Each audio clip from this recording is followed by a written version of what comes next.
मैं Ram Singh Maurya online class में आप लोगों का स्वागत करता हूं।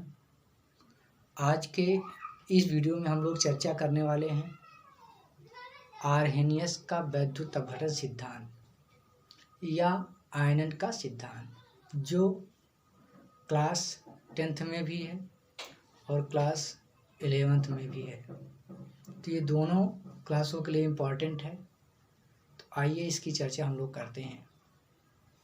देखिए, आर्हेनियस ने विद्युत अपघटन के लिए अपना सिद्धांत दिया कि किसी भी वैद्युत अपघट पदार्थ का आयनन किस प्रकार होता है, उनके गुण क्या होते हैं, किस प्रकार आवेश की मात्रा बढ़ती है, किस प्रकार उसके संतुलन होते हैं और कब कौन सा आवेश किस प्लेट के या किस इलेक्ट्रोड की तरफ जाता है, इसके विषय में उन्होंने बताया। यह सिद्धांत इन्होंने सन 1887 ईस्वी में दिया और ये जो वैज्ञानिक थे आर्हेनियस, ये स्वीडन के थे। इन्होंने वैद्युत अपघटन के प्रयोजन के लिए अपना सिद्धांत दिया, जिसे आयनन के सिद्धांत के नाम से जाना गया। इनके सिद्धांत इस प्रकार हैं, जिसमें पहला पॉइंट दिया गया है कि जब विद्युत अपघट पदार्थ को जल में घोला जाता है तो वह दो प्रकार के आवेशों में टूट जाता है। इन्होंने पहला नियम यही दिया कि अगर विद्युत अपघट पदार्थ को जल में घोला जाए तो वह दो प्रकार के आवेशों में टूट जाता है, जिसे आयनन कहा जाता है। इस तरह इनका पहला सिद्धांत था। दूसरा सिद्धांत इन्होंने बताया कि आवेश जब टूटता है तो इसमें एक भाग धनावेश होता है और दूसरा भाग ऋणावेश होता है। अर्थात कहने का मतलब ये है कि जब हम NaCl को जल में घोलते हैं तो यह जो है Na+ और Cl- में टूट जाता है, तो जिसमें एक धनावेश होता है और एक ऋणावेश होता है। धनावेश को धनायन के नाम से जाना जाता है और ऋणावेश को ऋणायन के नाम से जाना जाता है। ये इनका दूसरा सिद्धांत था। तीसरा सिद्धांत ये था कि प्रत्येक आवेश जो होते हैं, प्रत्येक आवेश अपने विपरीत आवेश से संयोग करके उदासीन हो जाते हैं। कहने का मतलब, अगर एक पॉजिटिव आयन है तो दूसरा नेगेटिव आयन से संयोग करके उदासीन हो जाएगा।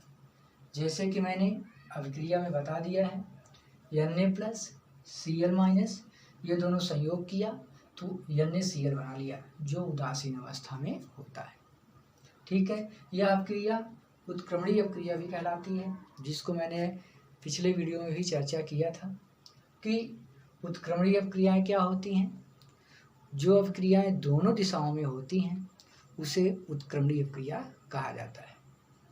अब चौथा उनका सिद्धांत क्या था?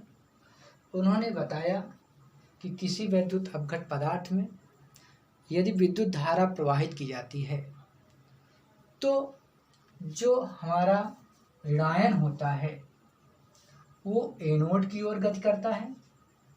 ऋणायन भाग जो होता है ये एनोड की तरफ गति करता है और जो धनायन भाग होता है वो कैथोड की ओर गति करता है। कहने का मतलब ये है कि जैसे मान लीजिए आपका ये एक पदार्थ है जिसमें दो प्लेट लगा हुआ है। ये आपका पॉजिटिव एनोड है, ये आपका नेगेटिव कैथोड है। अगर हम इसमें किसी भी वैद्युत अपघट पदार्थ घोल लेते हैं, मान लीजिए हमने नमक को ही घोला, तो Na+ और Cl- टूटेगा। तो ये जो नेगेटिव वाला है ये एनोड की तरफ मूव करेगा और जो पॉजिटिव है अर्थात धन आयन, ये जो है कैथोड की तरफ मूव करेगा। ये ऋणायन को कैथोड कहा जाता है और ये जो धनावेश भाग है ये आपका एनोड कहा जाता है। तीसरा इन्होंने दूसरा सिद्धांत दिया। तो देखिए, हम लोग पांचवें पॉइंट पर पहुंचे हैं, जिसमें हमने बताया कि यदि हम किसी विद्युत अपघट पदार्थ को जल में घोला जाता है तो वह कुछ आंशिक रूप से आयनित होता है, अर्थात पूरी मात्रा में पूर्णतः आयनित नहीं होता है, उसमें कुछ मात्रा रह जाती है। तो जो आयनित हुआ भाग होता है उसकी मात्रा, अर्थात वियोजित अणुओं की मात्रा और वियोजन से पहले अणुओं की मात्रा जो होती है, उन दोनों के अनुपात को हम लोग वियोजन की मात्रा कहते हैं, जिसको मैंने आपको 5वें पॉइंट बताया है कि विलयन में विद्युत अपघट पदार्थ के अणुओं का कुछ अंश वियोजित होता है, जो अणुओं की संख्या और प्रारंभिक अणुओं की संख्या के अनुपात को क्या कहा जाता है, वियोजन की मात्रा कहा जाता है। तो इस तरह से आर्हेनियस के विद्युत अपघट सिद्धांत किए इतने दिए गए तरीके, उन्होंने जो अपना सिद्धांत प्रस्तुत किया। अब ये बात आती है इस विद्युत अपघटन जो होता है, इनको प्रभावित करने वाले कारक कौन कौन होते हैं। तो आइए अब हम लोग उसकी चर्चा करते हैं। तो ये सिद्धांत आप लोगों को समझ में आ गया होगा। तो चलिए अब इसके प्रभावित करने वाले कारक बताते हैं। तो देखिए, अब हम लोग बात करते हैं आयनन को प्रभावित करने वाले कारक। तो पहला आपका जो कारक है वो है विद्युत अपघट की प्रकृति पर। पहला आपका जो है विद्युत अपघट की प्रकृति पर, अर्थात हम यहाँ से कह सकते हैं कि प्रबल विद्युत अपघट का आयनन अधिक होता है, जबकि दुर्बल विद्युत अपघट का आयनन कम होता है। तो प्रबल विद्युत अपघट के आयन की मात्रा अधिक होने से उस पर आवेश या विद्युत धारा ज़्यादा बहती है, जबकि दुर्बल विद्युत अपघट से जो है विद्युत धारा कम बहती है। तो हम लोग कह सकते हैं कि विद्युत अपघट की प्रकृति पर निर्भर करता है। दूसरा अगर हम बात करें तो आपका ताप पर भी निर्भर करता है। यदि ताप बढ़ा दिया जाता है तो आयन की मात्रा तीव्र हो जाती है, जिससे जो है विद्युत अपघटन प्रक्रिया तीव्र हो जाती है। अर्थात हम कह सकते हैं कि ताप का प्रभाव पड़ता है। ताप बढ़ाने पर क्या होता है, बढ़ता है।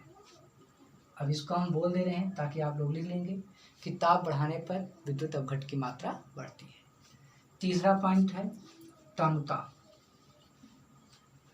तनुता का मतलब यह है कि अगर सांद्र विलयन है, गाढ़ा विलयन है, तो विद्युत अपघटन जो है आयनन प्रक्रिया कम हो जाती है।